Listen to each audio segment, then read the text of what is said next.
어릴 때 봤던 손오공 애니메이션처럼 에너지파를 싸가지고 달을 터트린다고 생각을 해보면 갑자기 달 쪽으로 몰려있던 쏠려있던 바닷물이 다 해안가로 퍼져올 거예요. 뭐 달에서 전쟁을 하건 그런 끔찍한 미래도 충분히 상상은 해볼 수 있을 겁니다.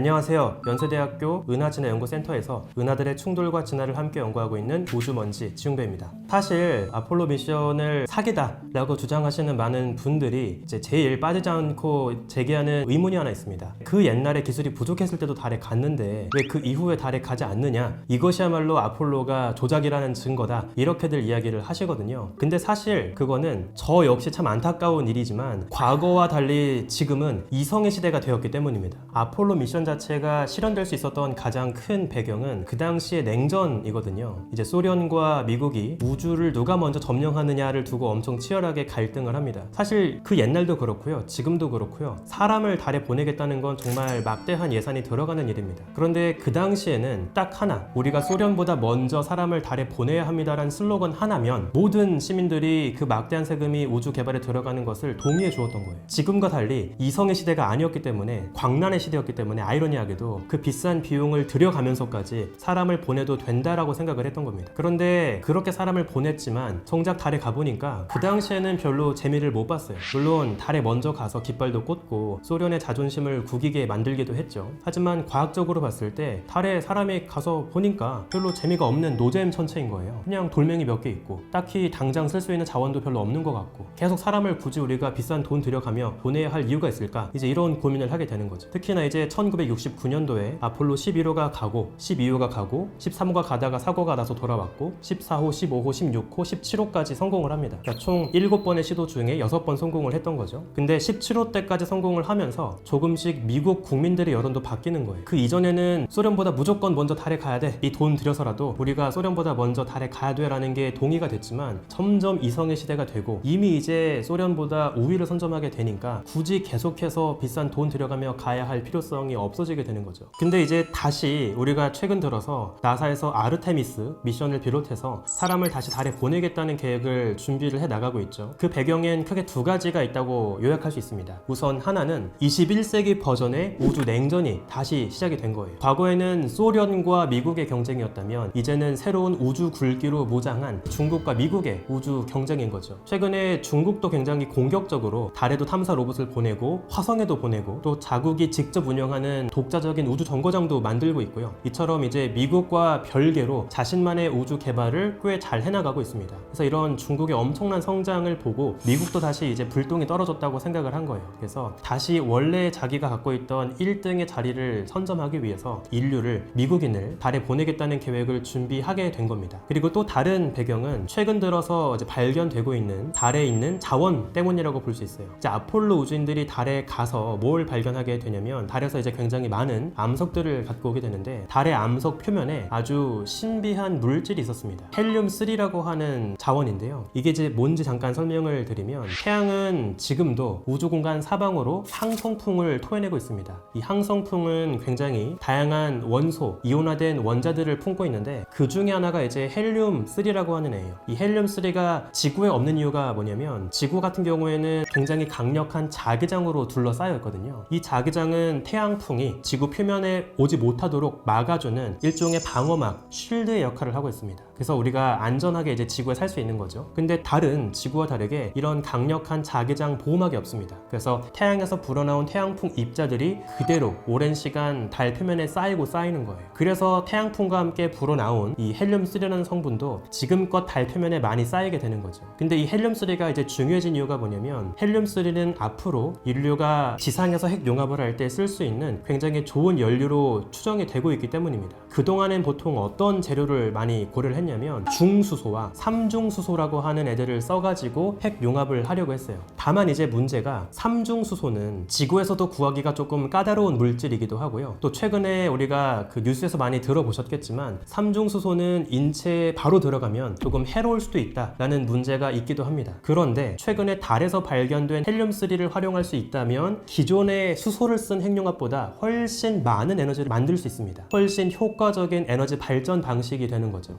그리고 그리고 또 헬륨3는 달에 굉장히 많이 있다는 걸로 우리가 지금 생각이 되고 있어요. 물론 지금 달에 얼마나 많은 헬륨3가 있느냐는 조금 논란이 있기는 합니다만 한 200만 톤 정도의 꽤 많은 양의 헬륨3가 달에 묻혀 있다고 지금 추정을 하고 있습니다. 이렇게나 많은 헬륨3를 지구에 갖고 올 수만 있다면 펑펑 써도 평생 인류가 이제 에너지난 걱정 없이 살 수 있을 거라 생각을 할 수 있기 때문에 새로운 에너지원으로 각광을 받고 있는 거죠. 그래서 최근에 부각되고 있는 헬륨3라는 새로운 자원 때문에 또 이제 미국을 비롯한 많은 선진국들이 달 탐사에 주목을 하고 있는 겁니다. 그럼 만약에 이제 본격적으로 우주 탐사가 더 진행이 되면서 이 헬륨3를 막 우리가 얻어올 수 있게 된다고 하면 그걸 대체 누가 이제 소유하게 되느냐, 굉장히 중요한 문제죠. 사실 예전에 달 탐사를 본격적으로 준비하면서 미리 미국을 비롯한 많은 나라에서 우주 조약이라는 걸 맺었습니다. 그리고 그 조약에 따르면 그 어떤 나라도 달을 비롯한 모든 천체에 대해서 소유권을 주장할 수 없다라고 명시가 되어 있어요. 근데 문제가 뭐냐면 이 조약엔 사실 빈틈이 있습니다. 천체에 대한 소유권을 주장할 수 없다 뿐이지 천체에서 얻은 자원에 대해서까지 디테일하게 명시할 수 없다라고 하진 않았어요. 우리가 돈 받고 팔 수 있어요. 마찬가지로 달에 대해서는 소유권을 주장할 수 없지만 달에서 얻은 자원에 대해서는 그걸 뽑아낸 기업이 충분히 돈 받고 팔 수 있는 구멍이 아직은 열려 있다는 거죠. 그래서 최근에는 이런 자원에 대해서까지 우리가 지구 모두를 위해 공익을 위해 쓸 수 있도록 빨리 어떤 조약을 또 만들어야 한다, 이런 논의가 나오고 있긴 합니다만 아직은 이게 빠르게 진행이 되지 않고 있고요. 아마 그냥 이대로 이제 쭉 진행이 된다고 하면 뭐 최근에 스페이스X 같은 굉장히 서둘러서 우주 개발을 하고 있는 기업들이 이제 이런 달 자원을 선점을 할 수 있겠죠. 그러면 달 자원을 선점한 미래 기업들이 앞으로는 미래의 빈 쌀만이 될 수 있겠다라고 생각할 수도 있을 겁니다. 뭐 최악의 상황이지만 만약에 정말 달 자원이 유용하게 쓸 수 있다는 게 확인이 되고 우리가 정말 지구에서 핵 융합을 할 수 있는 수준의 기술을 얻게 된다면 달 자원의 가치는 정말 무궁무진해지겠죠. 그러면 정말 달 자원을 두고 뭐 달에서 전쟁을 하건 아니면 달을 위해서 지구에서 전쟁을 하건 그런 끔찍한 미래도 충분히 상상은 해볼 수 있을 겁니다. 또 최근에 이제 달에서 발견된 흥미로운 자원이 있습니다. 이 자원은 지구에도 많이 있죠. 바로 물입니다.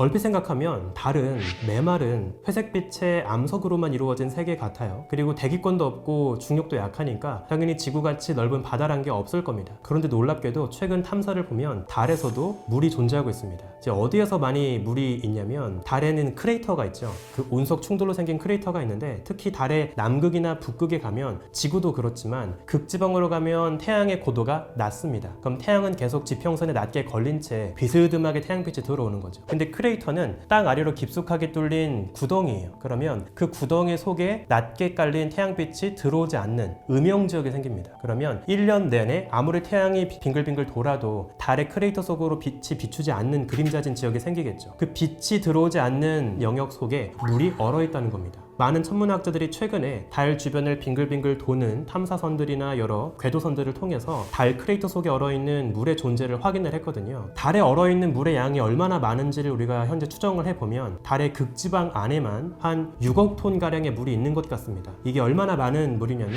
올림픽 수영장 한 24만 개 정도에 해당하는 물이 들어있다는 거예요. 물론 달의 땅을 파면 정말 찰랑찰랑거리는 물이 막 나온다거나 아니면 꽝꽝 얼어있는 예쁜 얼음이 나온다는 건 아닙니다. 달에 현재 얼어있는 물이라는 거는 그냥 물 분자 단위로 작은 분자들이 이제 땅 속에 퍼져 있다는 거예요. 따라서 우리가 실제로 이거를 쓰겠다라고 하면 달 토양 속에서 물을 포집해서 그 물을 뭐 마실 물로 만든다거나 아니면 다른 방식으로 만드는 이제 기술은 필요하겠죠. 어쨌든 물 자체는 현재 충분히 존재하고 있다라는 게 확인이 되고 있습니다. 최근에 그 달로 날아갔던 우리나라 탐사선 다누리도 사실 달에 얼어있는 물의 지도를 그리는 굉장히 중요한 미션을 함께 갖고 갔습니다. 그래서 원래 사실 하나 재밌는 TMI를 좀 말씀을 드리면 다누리를 처음 계획할 때는 달에서 물을 찾겠다는 미션은 진지하게 고민하지 않았어요. 그런데 나사 측에서 다누리 발사 소식을 듣고 먼저 이제 제안을 합니다. 아르테미스 미션이 앞서 진행했던 나사의 아폴로 미션과 가장 큰 차이점은 아폴로 미션은 달에 가서 고작 하루 이틀만 머물다 왔습니다. 길어봤자 일주일이 채 안 돼요. 그러니까 달에 오랫동안 있다 온 게 아니기 때문에 지구에서 싸들고 간 밥과 물만으로 충분히 버틸 수 있었습니다. 그런데 아르테미스 미션은 얼마나 대단한 계획을 지금 세우고 있냐면 지구를 떠난 우주인들이 한 달 가까이 긴 시간 동안 달에 체류를 시키겠다. 그래서 결국에는 달에 오랫동안 머물 수 있는 기지까지 만들겠다. 이런 계획을 세우고 있거든요. 그러려면 달 안에서 자급자족을 할 수 있어야 될 거예요. 따라서 달의 속에 얼어있는 물이 굉장히 중요한 자원이 되는 거죠. 그 많은 물을 다 지구에서 갖고 갈 수 없으니까 달에서 마실 물과 씻을 물과 또 로켓 연료에 쓸 수 있는 물 같은 거를 다 이제 달에 있는 물로 쓰겠다는 겁니다. 그래서 아르테미스 미션이 이제 진행이 되려면 가장 먼저 선행이 되어야 하는 작업이 달 표면에 어디에 물이 많이 있느냐, 물 분포 지도를 파악을 해야 되는 거예요. 달의 오아시스를 찾아야 하는 거죠. 근데 다누리가 지금 하고 있는 중요한 미션이 뭐냐면 바로 그 물의 지도를 작성을 하는 겁니다. 그래서 나사에서 이제 다누리가 발사될 때 어떤 특별한 장비를 요청했냐면 나사에서 만든 섀도우 캠이란 카메라를 같이 넣어서 보내게 됩니다. 이 섀도우 캠은 말 그대로 그림자 카메라죠. 그러니까 태양빛이 들지 않는 그늘진 그 깜깜한 영역 속에 얼어있는 물의 존재를 직접 카메라로 찍겠다는 겁니다. 그래서 이 섀도우 캠을 달고 다누리가 지금 올라가게 된 거예요. 우리가 대충 지금 계산을 해보면 달의 흙 1세제곱미터 부피 안에 대략 음료수 캔 하나 정도의 물의 양이 들어있다고 추정을 하고 있거든요. 그러니까 정말 그 달의 흙 속에서 물 분자 하나하나를 다 포집을 해가지고 액체 물로 뽑아낼 수만 있다면 말씀하신 고해바다 그 드라마처럼 달의 물을 월수를 마시는 것도 뭐 충분히 가능은 하겠죠. 먼지만 다 필터링을 할 수 있다면. 가끔 달 관련된 되게 재밌는 음모론 중에 어떤 게 있냐면 달은 자연 천체가 아니다, 자연 위성이 아니다, 뭐 오래전 인간들을 감시하기 위해서 외계인들이 만든 어떤 인공 구조물이다, 뭐 이런 이야기를 하시는 분들이 있어요. 근데 그런 분들이 주장하는 것 중에 중요한 근거 중에 하나가 이제 뭐가 있냐면 달은 지구에 비해서 너무 크다라는 거거든요. 우리가 간단하게 비교를 해보면 지구의 지름에 비해서 달의 지름은 4분의 1 정도 됩니다. 이건 사실 다른 행성과 그 곁의 위성을 비교했을 때 상대적으로 작지 않은 사이즈예요. 예를 들면 목성은 지구보다 10배 정도 큰 지름을 갖고 있고요. 목성 곁을 돌고 있는 큰 위성들, 뭐 이오, 칼리스토, 가니메데, 유로파, 이런 위성들은 지구의 달과 엇비슷한 크기를 갖고 있습니다. 그러니까 따지고 보면 지구보다 10배나 더 큰 목성이 우리 지구의 달과 비슷한 크기의 위성을 갖고 있는 거예요. 근데 우리 지구는 목성보다 크기가 10분의 1밖에 안 되는 주제에 무려 자신의 반의 반씩이나 되는 꽤 큰 크기의 달을 갖고 있다는 거죠. 사실 생각해보면 태양계의 모든 행성들을 다 놓고 봤을 때 위성이 있는 행성들 중에서는 지구가 상대적으로 너무나 큰 동생을 거느리고 있다는 거죠. 근데 지구에게 달이 생긴 과정은 좀 달라요. 지구 곁을 지나가던 달이 붙잡히는 방식이 아니라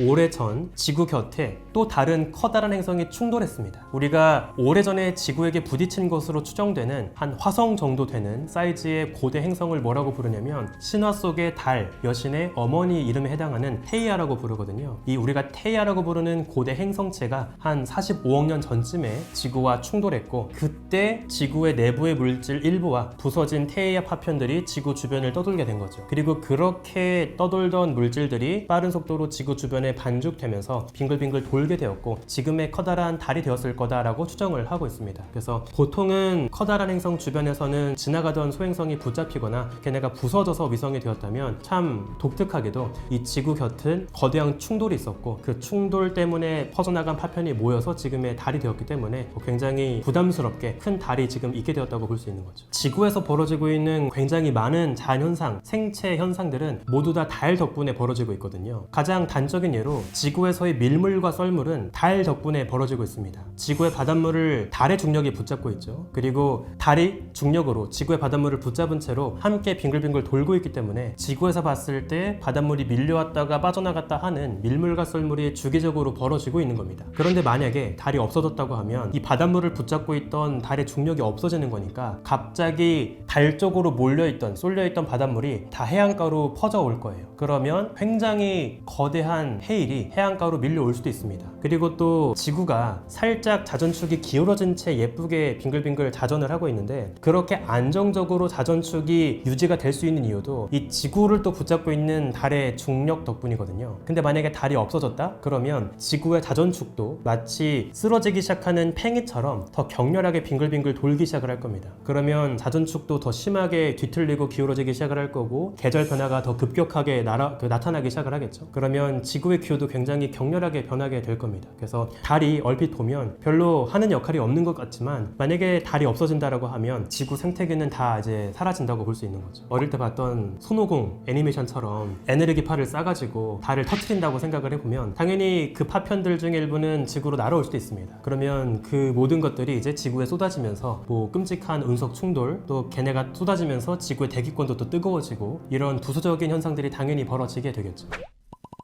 우리가 이제 21세기의 초중반을 계속 달려가면서 달을 바라보는 관점이 많이 바뀌고 있는 것 같아요. 옛날에는 그냥 밤하늘을 장식하는 예쁜 이웃 천체라고만 생각을 했다면 이젠 참 신기하게도 달을 하나의 자원으로 보고 있는 거죠. 그래서 앞으로 인류가 과연 달에서 자원을 얻어내고 그 자원을 통해 현재 인류가 당면한 여러 환경 문제, 에너지 문제를 극복할 수 있을지 이것을 함께 바라보는 것이 조금은 흥미로운 구경거리가 될 수 있지 않을까 그런 생각이 들기도 합니다.